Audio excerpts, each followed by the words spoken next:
And I love the story you tell about the Pope. It didn't happen how you thought it might happen, or when you might have thought it would happen.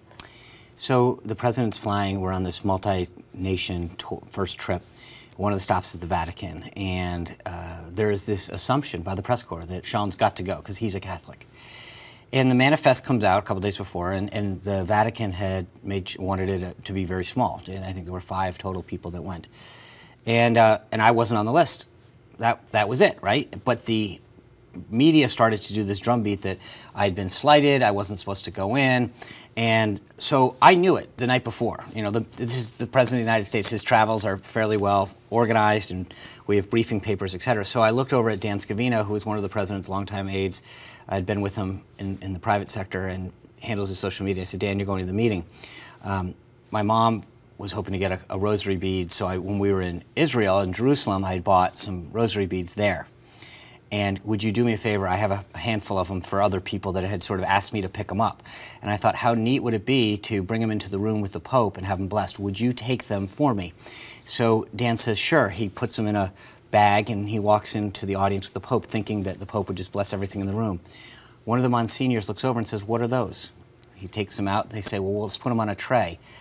The Holy Father comes over and puts his hand on those. And there's a picture of it in the book, which is just the most fascinating thing. And so the media was writing this big story about how I felt left out and everything.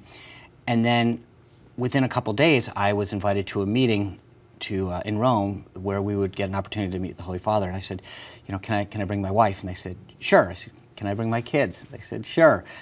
Can I bring my mom? And he said, sure. So I fly over a few weeks later, have this audience with the Pope, and the Vatican released a photo of it. And all of this is in the book. And the beautiful thing about that was what it taught me is 2 things. It's not your plan. What I wanted and what the media wanted was selfish. They were like, that meeting that the president was having, it wasn't about me and my time and my ability to meet the Holy Father. It really came down to how God wanted me to share that. And so instead of me getting in to meet the Holy Father, here I was walking out of that meeting, not having been able to attend it, but to take 10 rosary beads and share them with people who are one step closer to God, number 1. Number 2, instead of me alone getting to meet with the Holy Father, I was able to take my kids, my wife, my mom, and in front of my mom, ask him to pray for my father. That is a moment that I'll never get back. And it was funny, we were walking out that day. One of the guys that was kind of organizing the meeting looked at us and said, you're never going to have a better day than this, are you? And he was right. And it's just a reminder to me that it's not all about instant gratification and it's not all about you. It's about trusting in God, knowing that there's a plan, having patience, and being willing to let that hand guide you to the journey that He wants, not that you want.